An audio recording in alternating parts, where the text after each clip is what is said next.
was erected, those who were involved in it were still laboring under the original date he had given. But this stone coming much later, and I haven't found out how much later, the corrected date based on the records that became available long after Douglass is free and has been to England and so forth. It sort of makes peace with the family.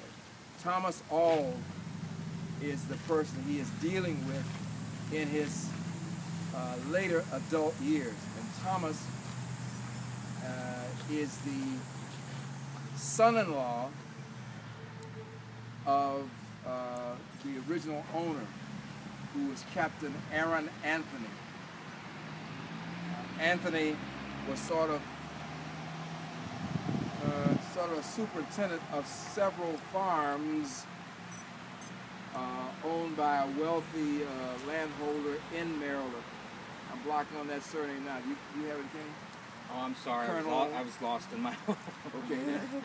Anyway, that's certainly available in most articles and articles about that era for the Douglasses. But at any rate, Captain Aaron Anthony is the de facto owner of Douglas's mother, and therefore her cub, little Fredrick. He probably is the owner of Grandma Betsy Bailey, who little Fredrick is raised in. And there's a piece that we sometimes do as an ensemble, but the scaled down version of it goes something like this. And it's part imagination, but based on the facts as we were able to get them. And the facts come out of his narrative of the life of Fredrick Douglass, written by himself.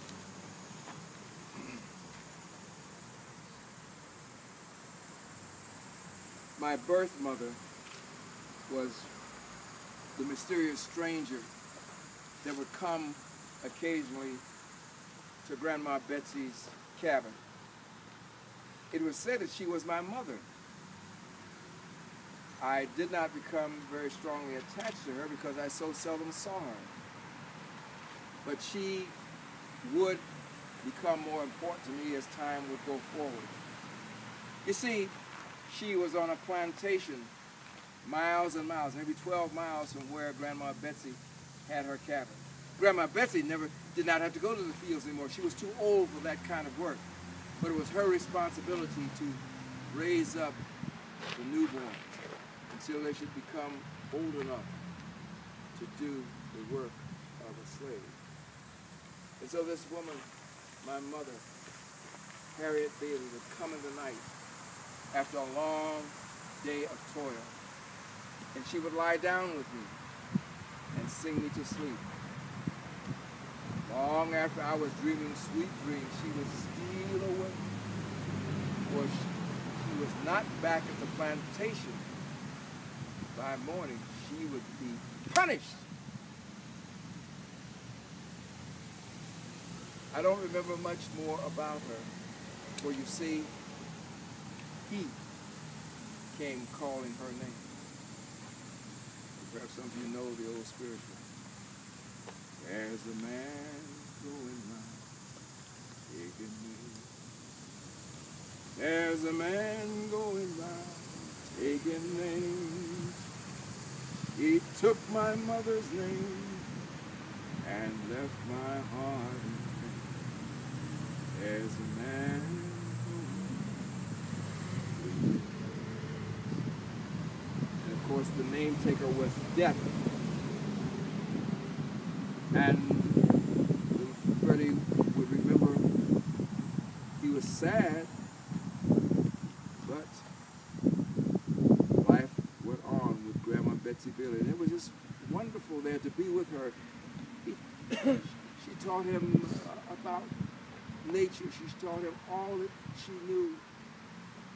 There came a time, though, one day when she called him and said, "Come, Freddie, come. Where are we going, Grandma?"